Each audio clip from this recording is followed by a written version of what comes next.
Todo empezó muy joven, 12, 13 años.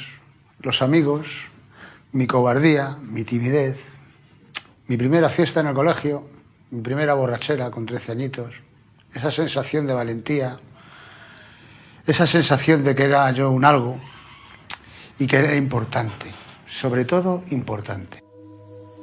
Nuestra cultura está impregnada de alcohol. Está presente en la vida de millones de personas y si para algunas no supondrá un problema, para otras significará una condena lenta e inexorable de sus propias vidas. El problema es que, claro, nos creemos que somos inmunes a todo. Que no nos va a pasar nunca nada, ni que no nos vamos a pegar un leñazo con el coche, ni si pruebo esto no pasa nada, ¿no? Y claro, eso es un concepto equivocado. Porque tú no te vas a dar cuenta cuando pasas la raya y ya pasas de ser un consumidor ocasional a ser un consumidor habitual. Incluso cuando ya eres consumidor habitual no eres consciente de que lo eres. Entonces la raya se pasa muy pronto, ¿eh?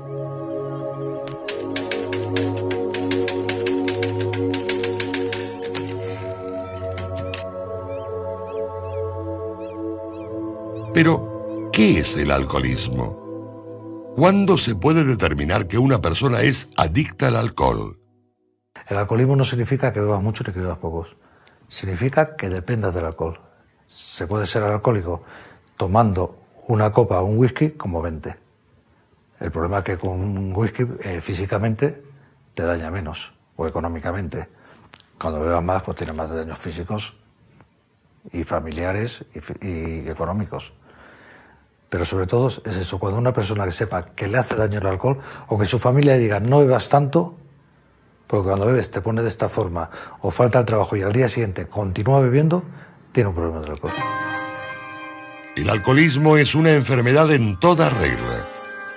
Se manifiesta con una insaciable necesidad de ingerir bebidas alcohólicas, con un deseo compulsivo e incontrolable. El enfermo no puede parar de beber. Pierde el control sobre sí mismo y va aumentando la cantidad de alcohol hasta llegar a la intoxicación. No resulta fácil establecer los límites del consumo, responsable o abusivo. El alcohol es una droga muy dura y que mata. Yo en el tiempo que estoy aquí he visto morir a compañeros. Todo ha sido por consecuencia del alcohol. Aunque ya estaban abstinentes, muchos han sido por cáncer de hígado, de páncreas. 6 de cada 10 ingresos hospitalarios están de alguna forma relacionados con el consumo de alcohol. Bueno, puede parecer exagerado, pero es que hay multitud de enfermedades en las que podemos encontrar una relación directa o indirecta con el alcohol.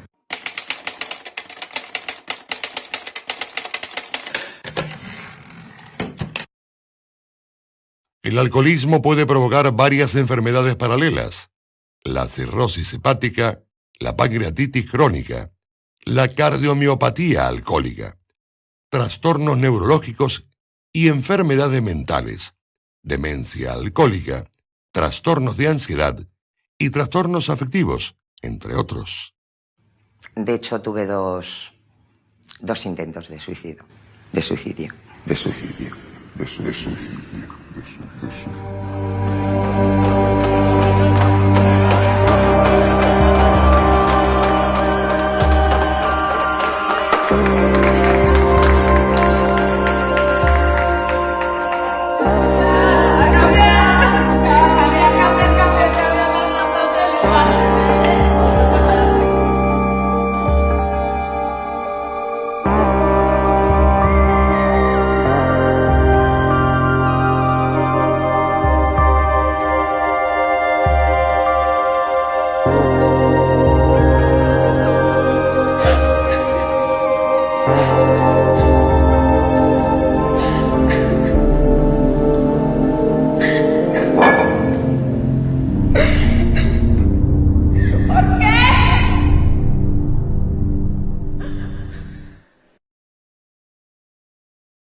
Yo no quiero ser un perico casero, quiero ser marinero con papá, ¿lo oyes?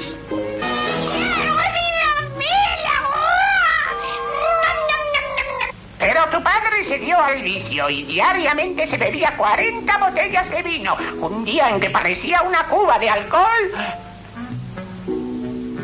Hasta luego, mamá, voy a Centroamérica. El niño conoce desde temprana edad los hábitos de sus padres.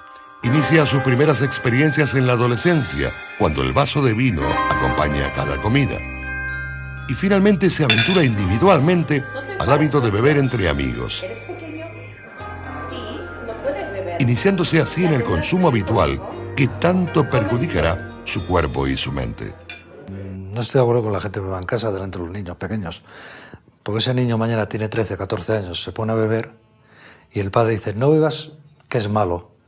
Y el niño le hace una pregunta al padre, ¿y tú por qué bebes? Y no se le puede decir, porque yo soy mayor y tú eres pequeño. Hay que darle una explicación. Con lo cual los padres, actualmente, por lo menos los que yo conozco, no estamos preparados para decir a los niños por qué yo puedo beber y tú no. Es significativo comprobar que entre los 10 y los 14 años de edad, el niño accede al alcohol dentro del hogar, de manera manifiesta o clandestina, y casi siempre con la complicidad de algún miembro de la familia. Porque mi padre era una bellísima persona. O sea, mi padre trabajador, o sea, no era el típico alcohólico que estaba todo el día en el bar metido. No, mi padre era una persona que para él era su trabajo y su familia. Su trabajo y su familia. Se tiró 32 años en una empresa y no faltó ni un solo día a trabajar. Pero claro, él, aparte de que bebía mucho en casa, porque él no era bebedor de salir por ahí, él bebía en casa, no se cuidaba, ¿no? No, la situación de mi padre fue un poco extraña. Mi padre dejó de beber la primera vez cuando yo tenía 2 años, o sea, y recayó cuando yo tenía 16 o 17 años, justo cuando yo empecé a beber. Entonces yo toda mi infancia yo no he visto beber a mi padre. O sea, en mi casa no había nada de alcohol. Mi madre no bebe, mi hermano era más pequeño que yo y mi padre no bebía. Y yo sabía por qué no bebía. Yo sabía que lo había dejado. Además, mi padre le generó una enfermedad en las caderas. Tiene prótesis en las 2 caderas. Entonces yo sabía que el alcohol le había generado muchos problemas a mi padre. Y mi madre se encargaba de repetírmelo bastante a menudo. Y no me ha servido de nada. O sea, a mí por un oído me entraba y por otro me salía. Y al final yo he caído en lo mismo que mi padre.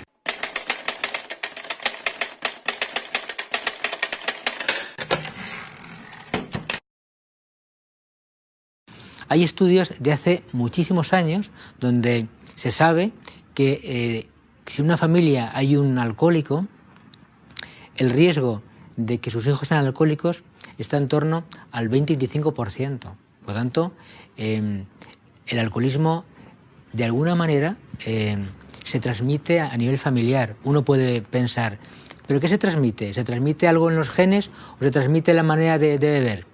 Las dos cosas, ¿no? Porque hay estudios realizados en hijos de alcohólicos criados por otras familias, ¿de acuerdo? Es decir, son niños que al nacer fueron dados en adopción y fueron criados en otras familias y también criados en ambientes, hijos de alcohólicos criados en ambientes por familias que no eran alcohólicas, la proporción de alcoholismo en esos muchachos también era superior. Por lo tanto, sabemos que estudios de adopción, estudios gemelares, estudios de riesgo nos dicen que las adicciones hay un componente de transmisibilidad. Mi padre era alcohólico, también es alcohólico, ahora está rehabilitado. Y la verdad que, bueno, mi educación ha sido muy estricta. No he podido llevar una juventud como la llevaban quizás las demás amigas y amigos míos. No me dejaban salir. Mi padre pues era muy severo, tanto conmigo como con mi hermana, y yo me hice un poquito rebelde. Me hice rebelde y basta ser que me prohibieran para que yo hiciera. Tengas en cuenta este dato. Los adolescentes que empiezan a beber a edades tempranas tienen 4 veces más posibilidades de tener problemas con el alcohol que quienes se inician en la bebida siendo adultos. Vivía en un barrio donde había que subsistir, donde había mucha delincuencia y yo estaba muy sobreprotegido también por mis padres. Pero yo quería pintar. lo que se decía antiguamente, quería ser alguien en un barrio conflictivo.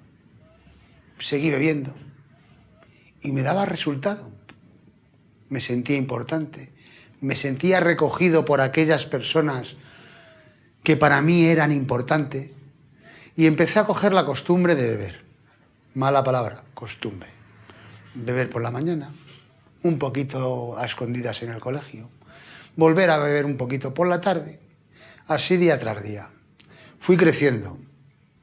La vida, yo me reía, me sentía bien y encima me creía querido por los demás. La cosa fue empeorando. Empecé a trabajar y tenía que tener responsabilidades, pero mi infancia, como no había sido normal, pues necesitaba beber más, esa famosa palabra de la costumbre. Bendita costumbre. Ya tenía que beber más, porque no tenía valentía para pedir lo mío, no tenía valentía para resistir el trabajo, o yo pensaba que no tenía esa valentía. Se iba agravando bebiendo más.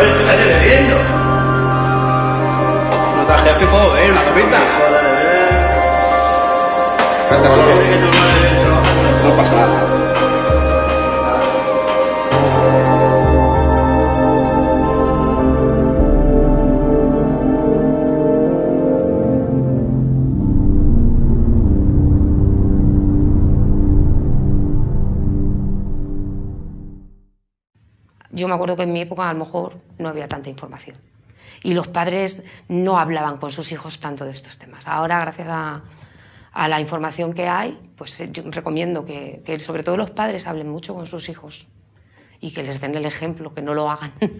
Sobre todo que no lo hagan, que no lo vean sus hijos, porque si lo ven en la casa, lógicamente, puede que lo hagan.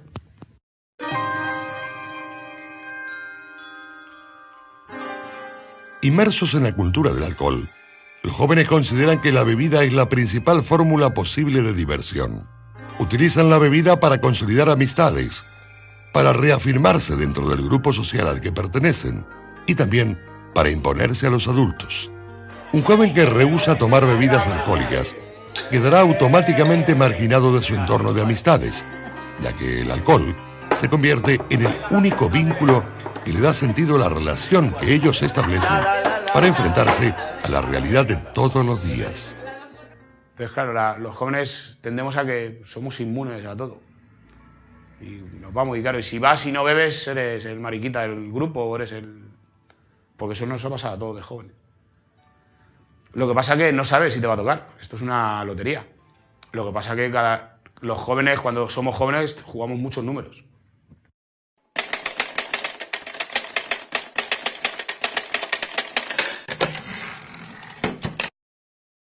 Bueno, yo empecé a beber, pues, quizá a los 16, 17 años. Y empezó a degenerar bastante ya a que el consumo fuese más grande a partir de los 20 años. A partir de los 20 años hasta los 26 que estuve bebiendo fue cuando más ingesta tuve de alcohol. Pero vamos, empezar pues, desde los 16, 17 años. Un joven alcohólico, por regla general, será irrespetuoso con sus padres. No reconocerá como tal a las autoridades. Sufrirá una pérdida de autoestima y un deterioro o abandono de sus estudios. Preferirá la sensación de la euforia etílica que las normas sociales establecidas. El proceso social se le complicará aún más cuando inicie precozmente sus relaciones sexuales, recurriendo a las drogas como una vía para reafirmarse ante el grupo y ante su pareja. Pues mi hijo llevaba como... Él bebía, ¿no? Pero vamos, yo nunca le vi, llegaba a casa un poquillo contento y todo, y bueno.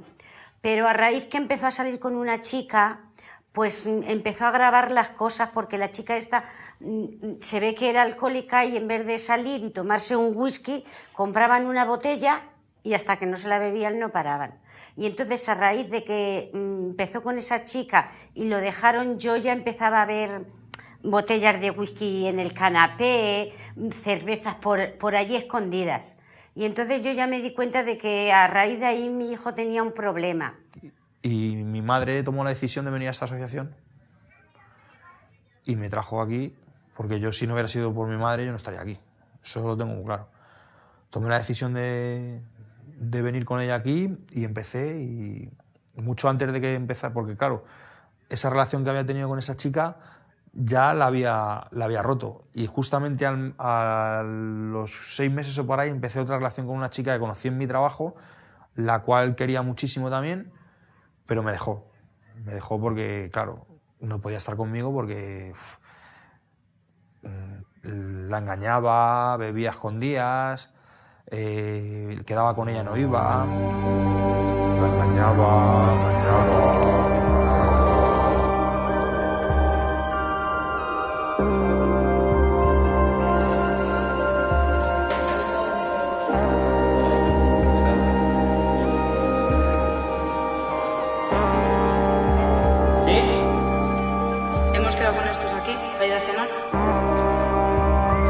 Ah, sí, la cena. Sí, es que estoy aquí en el trabajo, que me ha dicho el jefe que tengo que terminar unas cosillas rápidamente para mañana y ahora mismo me voy para allá. Sí, no te preocupes, ya voy para allá, ¿vale? Venga, hasta luego. Dame la penúltima, que tengo que esperarme ahí. ¿Ya te vas a ir? Ya, sí. Vaya. No,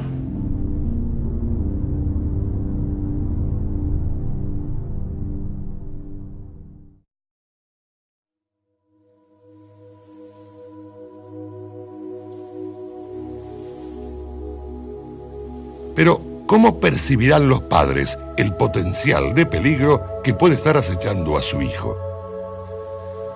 Existen varios síntomas que pueden revelar el peligro del hábito alcohólico. Podría generar serios trastornos de obesidad por su alto grado de calorías.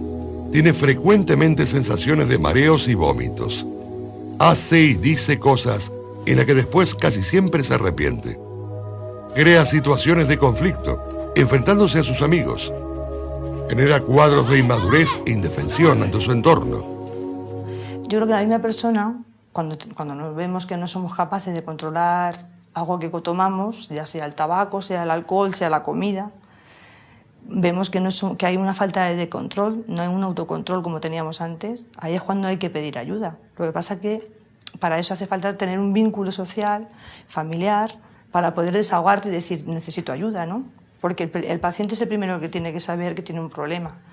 Yo creo que se sabe de mucho tiempo atrás cuando tienes un problema, lo que pasa es que para desahogarte y pedir ayuda es ese espacio en el que ya pierdes el control por total. Y yo recuerdo que una noche sí llegué y se lo dije a mi mujer, digo, yo es que tengo problemas con el alcohol, porque yo me tomo 2 copas y no soy capaz de volver. Y entonces fue cuando vinimos a la asociación. Hace el 10 de junio, hará 10 años que vine. Pero en primer momento fui yo, mi mujer la tenía totalmente engañada. Porque claro, luego sacaba dinero, porque claro, el dinero que me gastaba del sueldo, pues tenía que pedir anticipos y cuando cobraba, como ya me quitaban, pues tenía que volver un anticipo y si es la pescadilla que se muerde la cola. Al final sí dije yo que pues mira, a mí es que yo tengo problemas, muchas noches es que me pasa esto, que cuando me pongo a ver no soy capaz de dejar, la demás gente se va y al final me quedo yo solo. Y entonces la primera vez fui yo quien lo dijo en casa que tenía problemas con el alcohol. Yo fui consciente que tenía problemas con el alcohol. Existen 2 grupos bien diferenciados de consumidores, el agudo y el crónico. El bebedor que padece el alcoholismo agudo puede haber abusado del consumo en determinadas ocasiones, llegando a un estado de embriaguez, pero sin que pueda ser calificado de enfermo dependiente. Hay diversos grados. Digamos que hay una clasificación en la que podemos clasificar los problemas ocasionados por el alcohol en un individuo, desde la intoxicación aguda, más comúnmente conocido como borrachera, en la que pues un consumo excesivo y en muy corto espacio de tiempo, que pueden ser unas horas, provoca una serie de síntomas en el individuo, hasta el consumo crónico. El consumo crónico hay, digamos, varios grados también. Este consumo crónico quiere decir es la persona que bebe habitualmente. Dentro de esto tenemos lo que me comentabas, que es el bebedor social. El bebedor social es esta persona que habitualmente bebe, pero sin llegar nunca a la intoxicación, sin llegar nunca a la borrachera, ¿no? Y entonces bebe una caña por la mañana o bebe una copita con el café por la mañana, bebe a media mañana una cerveza o un vino, para comer toma también alguna bebida, por la tarde vuelve a tomarse una copa, un Cuba Libre o un whisky, o por la noche se toma otra. Bien, es una cantidad que, digamos, mantiene una constante, es decir, un nivel constante de alcohol, y que generalmente en muchas ocasiones los familiares y el propio paciente te dicen: yo no me emborracho. El beber de forma continuada determinadas cantidades provoca los mismos efectos, es decir, da los mismos problemas que el típico que conocemos todos de, bueno, persona que bebe en exceso y que el típico borrachín o bebedor habitual que, al que echan de los bares, tiene problemas con la policía, tiene problemas en el trabajo. La única diferencia que existe entre uno y el otro es que mientras que al bebedor social nadie le nota su alcoholismo, y eso aparece desde el punto de vista médico cuando se hace una revisión y nos encontramos pues un hígado graso o un hígado cirrótico o unas varices esofágicas o etcétera, etcétera, y el otro individuo al que efectivamente su consumo diario es mucho mayor y le provoca más problemas sociales a veces que problemas médicos.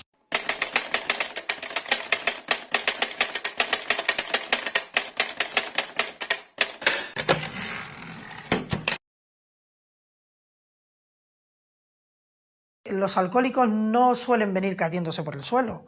Un alcohólico precisamente se ha hecho alcohólico porque ha tolerado muy bien el alcohol, ¿no? Y mucho alcohol, mucha cantidad.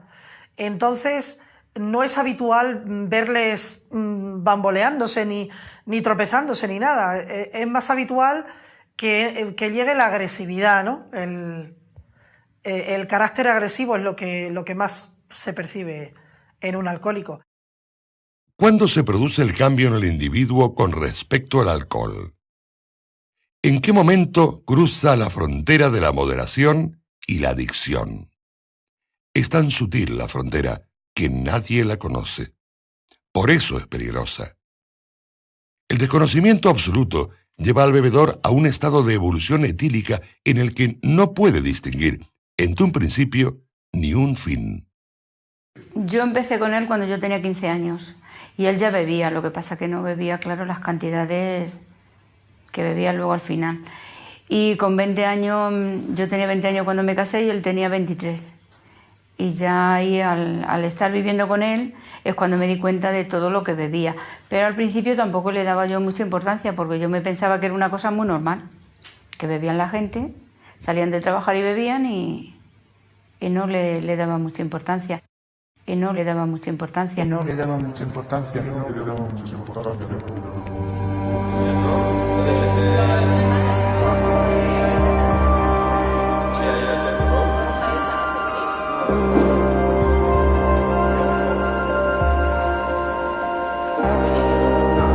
¿Me pones otra copa? Sí, si es sábado. Si una más no pasa nada.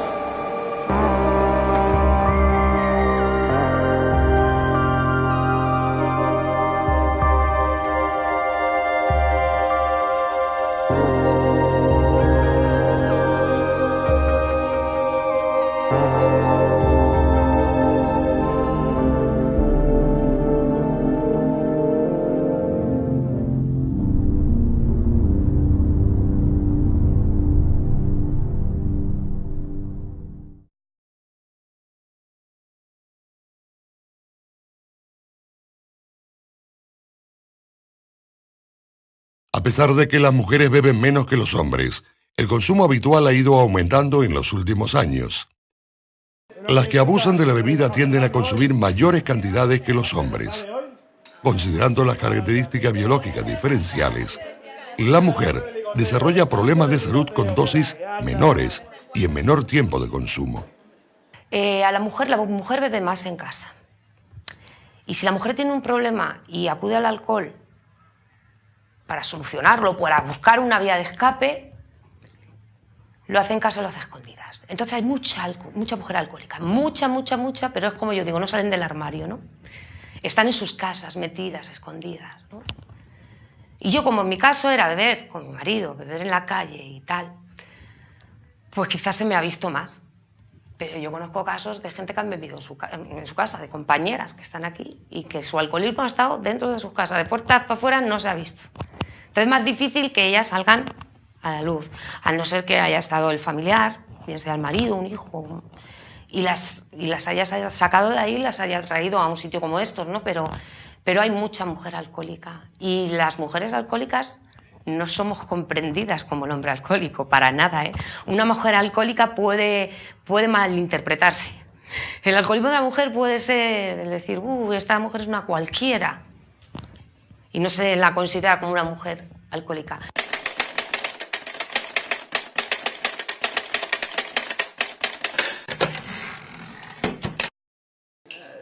La total incorporación de la mujer a la vida profesional ha generado situaciones de estrés, depresiones y ansiedad.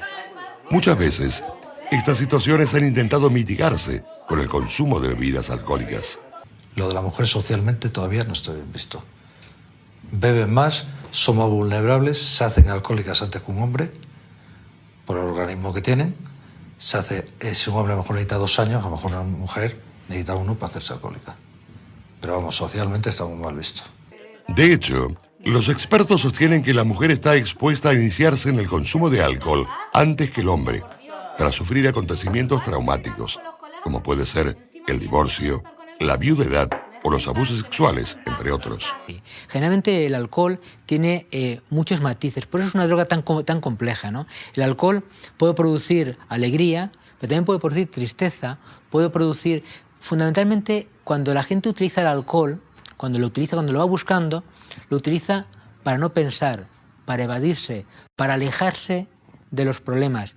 Y hay gente que lo utiliza para tranquilizarse, hay gente que lo utiliza para estar un poquito eufórico, ¿de acuerdo? Pero no siempre produce el mismo efecto en todas las personas. Entonces, pues bueno, tuve una desgracia. En el año 2000 murió mi hijo con 12 años en un accidente de tráfico. Y entonces, pues totalmente fue una destrucción para nosotros, para mi marido y para mí. Pero él ha estado a mi lado, yo cogí una depresión de caballo y entonces mi marido ha estado siempre a mi lado. Pero a los 2 años y algo de pasarlo de mi hijo, pues digamos que estas veces que te estás tomando un cubata, te tomas 2, te vas tomando un poquito, otro más y ves que ya descansas, duermes hasta el día siguiente y te olvidas. Y te olvidas. ¿Qué pasa?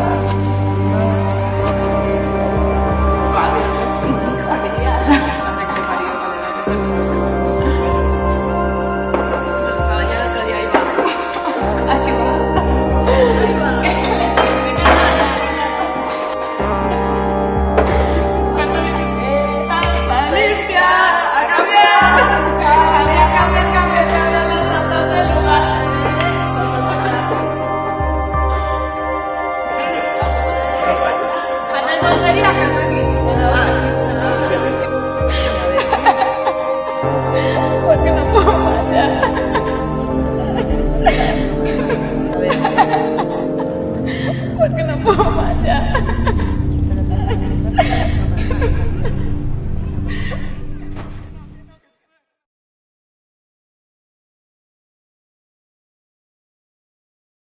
El alcohol crea mucha impotencia, aunque sí que hay medicación para que esto pueda ayudarles a mantener relaciones sexuales, pero ya el deseo, la inapetencia, que es más psicológico, pues es algo que se tiene que trabajar y son parejas a lo mejor que llevan ya pues muchos años, porque todavía en las jóvenes pues es más fácil, ¿no? Con la condición física, pero sí que es difícil trabajarlo.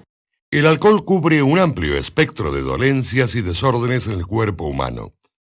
Existen estudios reveladores acerca de la influencia del alcohol en los comportamientos de carácter sexual. Por tanto, desde el punto de vista psicológico, el alcohol a uno le puede despertar el deseo de mantener un contacto, pero el sujeto va a tener una discapacidad física para mantener una relación sexual. Y lo que ocurre en la mayor parte de personas que mantienen un consumo de alcohol crónico es que, por desgracia, el alcohol produce un cuadro neurológico que se llama una neuropatía periférica, se afectan los nervios, ¿no? Y entonces, realmente, el aparato genital masculino y femenino es un aparato donde fundamentalmente está compuesto de vasos, es decir, de venas, arterias y nervios. Entonces, cuando se afectan esos nervios, tanto en la mujer como en el varón, se produce una disfunción sexual. Y son muchos los varones que, después de varios años de consumo de alcohol, tienen una disfunción eréctil, o son muchas las mujeres que después de varios años de beber alcohol tienen una disfunción sexual, ¿no? Entonces, no es de extrañar que es algo que lo llevan pues, con un sentimiento de culpa muy importante, con mucha discreción, pero la mayor parte de ellos, psicológicamente y físicamente, tienen una relativa impotencia, muchos de ellos irreversible, por el daño neurológico que el alcohol ha creado en sus estructuras nerviosas. Le coges miedo, te da mucho más inseguridad. Y entonces, cuando vas a hacer una relación sexual, no estás pendiente de la relación sexual, estás pendiente de tu propia relación, a ver si eres capaz, con lo que conlleva, que es una angustia, una duda. Terminas siendo impotente.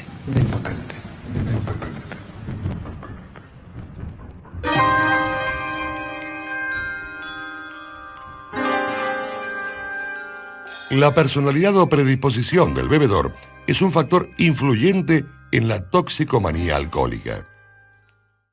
Hay gente que es tímida, esto es un factor de riesgo, bien, pero hay gente que es tímida, pero hay dos tímidos y uno de ellos tiene un sentido del pudor muy arraigado. Pues quizá este que tiene sentido del pudor arraigado le gustaría hacer lo que el otro, que bebe y se desinhibe, pero el pudor le retiene. Tiene un factor de riesgo, pero tiene otro de protección. Los problemas de comunicación y el aislamiento emocional, así como la ausencia de afectos e intimidad familiar, constituyen factores de riesgos para el abuso del alcohol. No hay todavía ningún patrón, no hay ningún perfil psicológico que nos diga que el que nazca con este perfil va a ser alcohólico. No hay ninguna personalidad prealcohólica, ¿de acuerdo? Hay una serie de rasgos que uno puede pensar que son de riesgo. Por ejemplo, las personas que tienen fobia social, las personas que de alguna manera hablar en público les da un cierto temor, las personas con mucha timidez en un ambiente donde el alcohol está bien visto, en un ambiente donde el alcohol se utiliza de manera importante, ese sería un factor de riesgo, o sea, gran timidez. Ahora bien, un gran tímido en un ambiente, en una cultura donde no hay alcohol, ese factor de personalidad pasaría a ser un factor inocuo. También la ingestión continuada de alcohol puede deberse a situaciones de cuadro depresivo nervioso provocados por cierto grado de neurosis causados por fracasos sociales o situaciones conflictivas en el terreno afectivo. Mi hija realmente ha estado casada durante 17 años. Ha sido una mujer más o menos maltratada psicológicamente porque el marido era una persona que era muy celosa, muy manipuladora. Total, que han estado durante 17 años, siempre tenían peleas por el tema de los celos. Luego ella es una persona realmente que es muy débil y cogió, digamos, una depresión bastante fuerte y esa la llevó a refugiarse en el alcohol.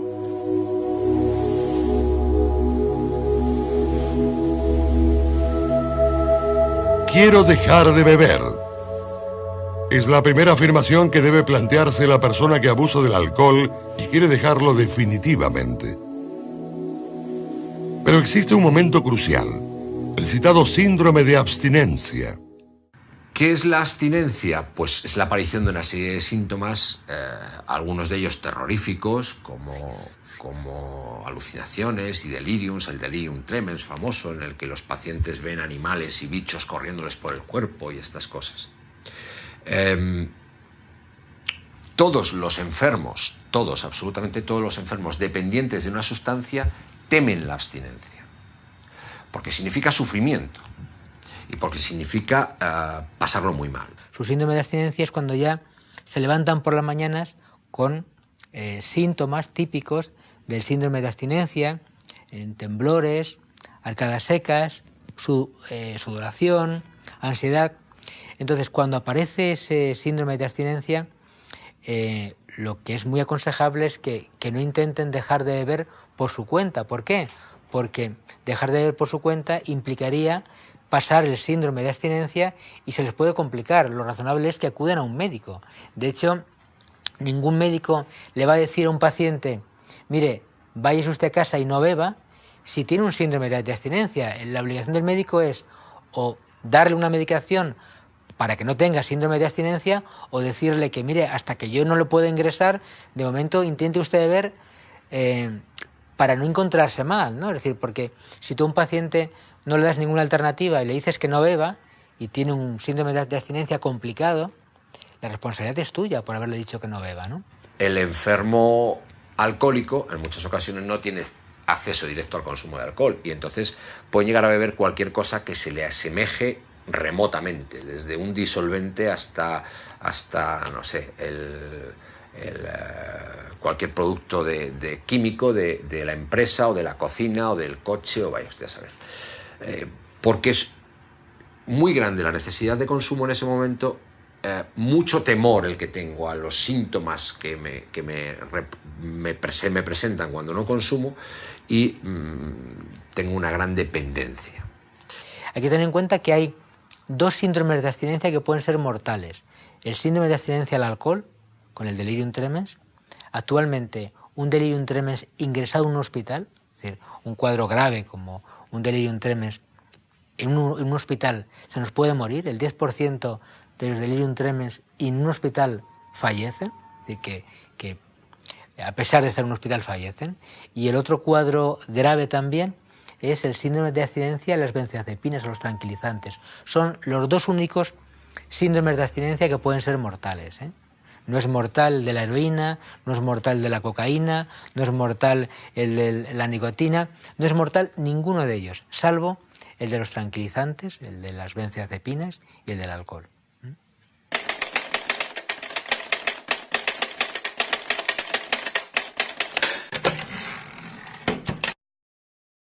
El alcoholismo es uno de los grandes males de nuestra humanidad. Las estadísticas nos revelan un problema de dimensiones desproporcionadas que difícilmente pararemos sin una conducta preventiva, orientada a los colectivos más vulnerables y que requieren urgentemente de mayor información. El etanol, que es la bebida que tiene, el tóxico que tienen las bebidas alcohólicas, el alcohol, vamos a llamarle la semilla. Y la persona vamos a llamarle la tierra. Y el ambiente, la sociedad, el entorno, vamos a llamarle el riego y el sol, ¿no? Pues ¿qué ocurre? Que si tenemos una semilla, que en este caso podría ser el etanol, pues por sí misma no da tomates, es imposible. Tiene que estar en una tierra. Pero no en cualquier tierra, porque cualquier tierra tampoco. Incluso la tierra puede ser buena, y la semilla también, pero tampoco sale tomate. Tiene que tener su humedad, su sol, tiene que darse esas características.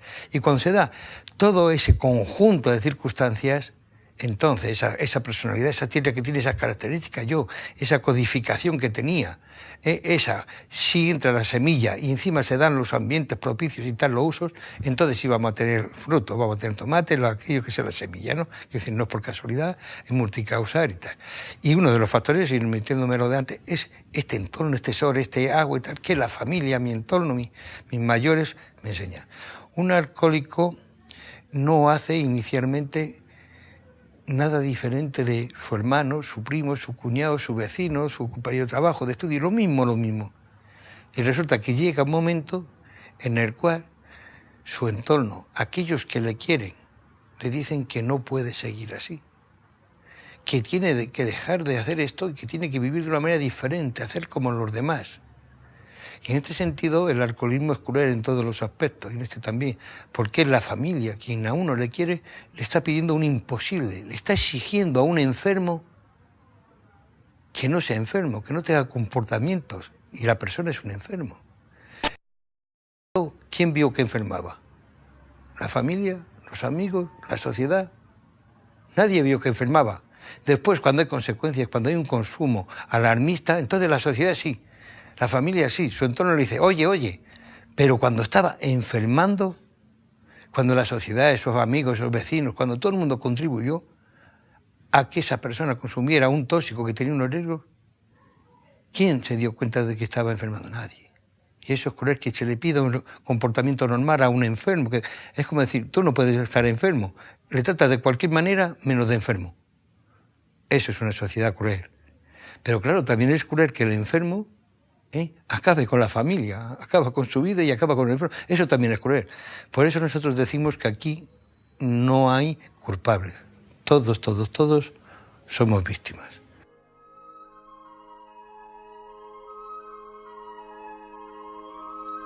En definitiva, se trata de construir una vida sana, donde cada vez haya menos espacio para el consumo del alcohol, llenando tu vida de experiencias enriquecedoras o gratificantes, sin dejar de asumir tareas significativas y responsables.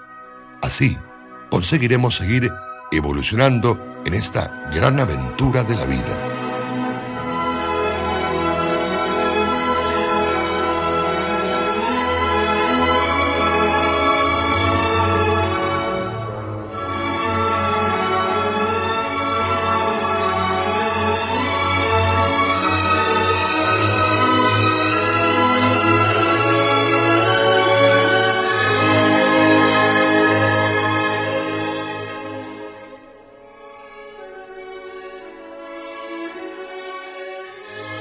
Y aquí en la asociación es donde se te da el apoyo. Porque no hay una pastilla mágica que te ayude a dejar de beber. Y que diga, ya, pum, esto, tómate esto y ya está. Y ya eres normal y puedes salir y puedes... Eso no existe.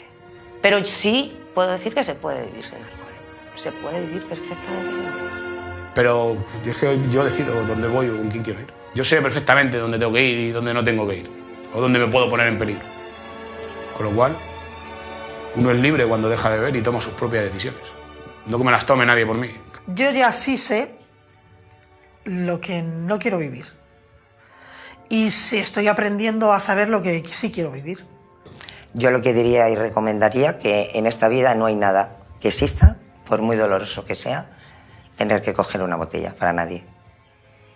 Y el tiempo, las ganas y la voluntad han conseguido que lleve 12 años sin beber, pero sobre todo he conseguido aceptarme como soy, con mis miedos, mi cobardía, mi timidez. ¿Y qué he ganado? Mi tranquilidad. Y al tener mi tranquilidad he ganado a una familia, mi familia que he creado. De eso me siento orgulloso.